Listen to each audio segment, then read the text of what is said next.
بسم الله الرحمن الرحيم. السلام عليكم ورحمة الله وبركاته.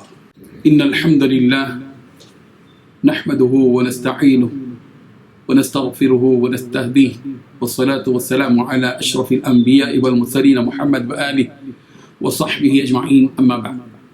حاضرین و ناظرین، یہ درس نمبر 1016 ہے اور آج سورہ ابراہیم کی 3 آیتوں کی تلاوت کی جائے گی، 28، 29 اور 30، 28، 29 and 30۔ چلیے سب سے پہلے ان 3 آیتوں کی تلاوت کرتے ہیں، لفظی ترجمے اور ترجمے کے بعد تشریح کرتے ہیں۔ اعوذ باللہ من الشیطان الرجیم، بسم اللہ الرحمن الرحیم۔ ألم تر إلى الذين بدلوا نعمة الله كفرا وأحلوا قومهم دار البوار جهنم يصلونها وبئس القرار وجعلوا لله أندادا ليضلوا عن سبيله قل تمتعوا فإن مصيركم إلى النار صدق الله العظيم۔ لفظی ترجمہ یوں ہے، الم ترا، کیا آپ نے نہیں دیکھا، الی الذین، ان لوگوں کو جنہوں نے بدل ڈالا نعمت اللہ، اللہ کی نعمت کو، کفرن، کفر سے، یعنی اللہ کی نعمت یعنی ایمان کو کفر سے، وَأَحَلُّوا، اور جا اتارا، قومہم، اپنی قوم کو، دار البوار، ہلاکت کے گھر میں، جہنم یعنی جہنم میں، یصلونہا، وہ داخل ہوں گے اس میں، وبئس القرار، اور وہ بہت ہی برا ٹھکانہ ہے۔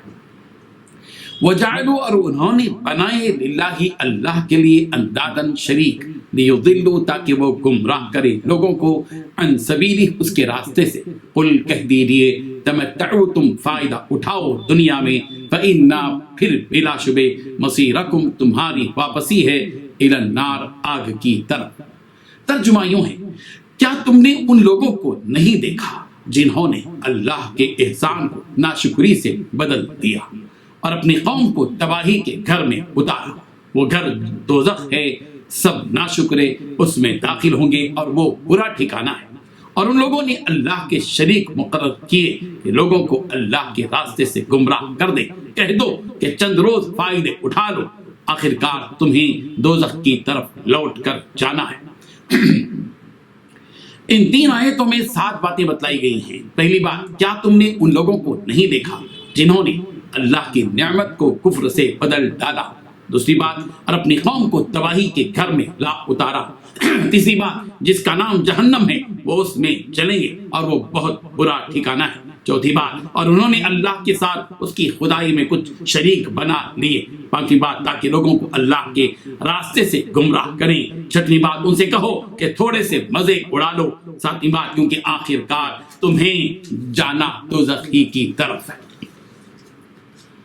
بزرگان محترم، ان 3 آیتوں میں کافروں کے 3 جرائم کی نشاندہی کی گئی ہے اور ان کے برے انجام کو بھی بتلایا گیا ہے۔ رسول رحمت صلی اللہ علیہ وسلم سے خطاب کرتے ہوئے کہا جا رہا ہے کہ کیا آپ نے ان لوگوں کو نہیں دیکھا جنہوں نے اللہ کے احسان کو ناشکری سے بدل دیا؟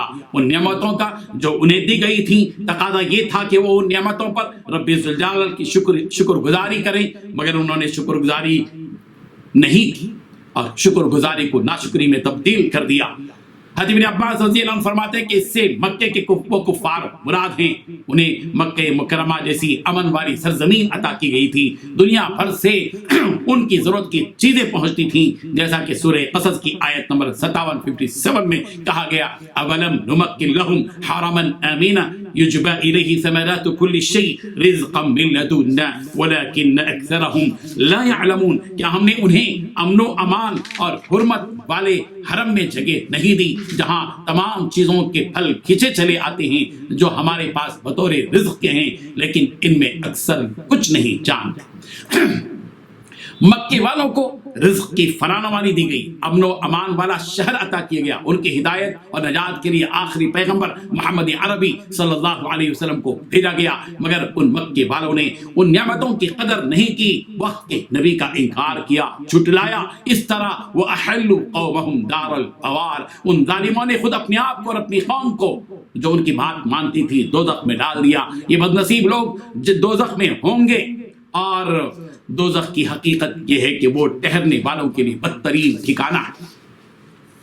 اللہ تبارک و تعالیٰ نے رسول رحمت صلی اللہ علیہ وسلم کو نبی اور رسول بنا کر ان کی جانب بھیجا، جو دنیا جہاں کے لیے رحمت بن کر آئے اور لوگوں کے لیے نعمت بن کر آئے، جس نے آپ کو اور آپ کے پیغام کو دل و جان سے قبول کیا اور اللہ تبارک و تعالیٰ کی اس نعمت پر شکر ادا کیا، اس کے حق میں تو جنت ہے، اور جس نے اس نبی کو اور اس نبی کے پیغام کو جھٹلایا، اس کا انکار کیا، تو اس کی ناشکری کی، اس کے حق میں تو دوزخ کے سوا اور کچھ نہیں ہے۔ یہاں ان کافروں کے شرک کرنے کی تفصیل بیان کی جا رہی ہے کہ وَجَعَلُوا لِلَّهِ أَنْدَادًا، کہ مشرکین نے اللہ کے لیے برابر والے تجویز کر لیے، یعنی اللہ تبارک و تعالیٰ کی عبادت میں بتوں کو شریک بنا لیا، اور جس عبادت کے لائق صرف اللہ تعالیٰ کی ذات ہے، اس ذات کے ساتھ ان حقیر چیزوں کو شریک کر لیا اور ان کی عبادت میں لگ گئے۔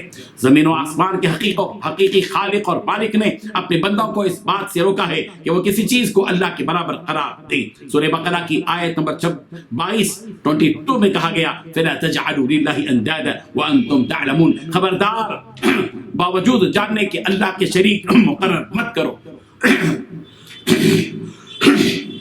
سورۃ السجدہ کی آیت نمبر 9 میں کہا گیا قُلْ أَإِنَّكُمْ لَتَكْفُرُونَ بِالَّذِي خَلَقَ الْأَرْضَ فِي يَوْمَيْنِ وَتَجْعَلُونَ لَهُ أَنْدَادًا ذَلِكَ رَبُّ الْعَالَمِينَ۔ اب کہہ دیجئے کہ تم اس اللہ کا انکار کرتے ہو اور تم اس کے شریک مقرر کرتے ہو جس نے 2 دن میں زمین پیدا کی، سارے جہانوں کا پروردگار وہی ہے۔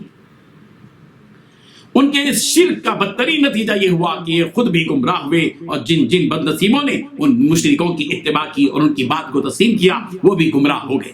لیضلوا عن سبیل، سے یہی بات بتلائی جا رہی ہے کہ ان مشرکوں کا بتوں کی عبادت کرنا اس بات کا سبب ہے کہ وہ گمراہ ہو جائیں، خود بھی ڈوبے صنم دوسروں کو بھی لے ڈوبیں گے کہ مصداق یہ خود بھی گمراہ ہوئے اور ان کو بھی گمراہ کیا جنہوں نے ان کی بات مان لی۔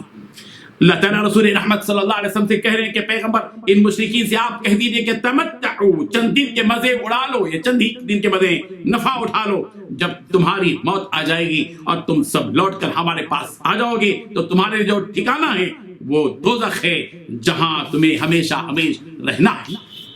اس سے یہ حقیقت کھل کر سامنے آ گئی کہ کافروں اور مشرکوں کے لیے دنیا کی مختصر سی زندگی میں مزے ہیں، عیش ہے، لیکن جب ان کی زندگی کے یہ لمحات ختم ہو جائیں گے تو ہمیشہ ہی کے لیے اذیت، تکلیف، مصیبت، عذاب اور غم میں مبتلا ہو جائیں گے۔ اس لیے مومنوں اور مسلمانوں کو دنیا کی چند روزہ زندگی میں اللہ کے دشمنوں کی خوشحالی پر تعجب نہیں کرنا چاہیے، اس لیے کہ مومنوں اور مسلمانوں کے لیے تو ہمیشہ ہی آرام و راحت کا سامان ہے جو رب ذوالجلال نے تیار کر رکھا ہے۔ کافروں اور مشرکوں کے بارے میں سورہ لقمان کی آیت نمبر 24 میں کہا گیا نمتعہم قلیلا ثم نضطرہم الی عذاب غلیظ، کہ ہم چند دن کی ان کو خوش عیشی عطا کریں گے، چند دن کے لیے، پھر ان کو ہم لے کر کھینچ کر لے آئیں گے اس سخت ترین عذاب کی طرف۔ سورہ یونس کی آیت نمبر 70 میں بھی یہ بات کہی گئی متاع فی الدنیا ثم الینا مرجعہم ثم نذیقہم العذاب الشدید بما كانوا یکفرون۔ یہ چند روزہ زندگی کے مزے ہیں دنیا میں، پھر اس کے بعد ان سب کا ہماری ہی طرف لوٹ کر آنا ہے،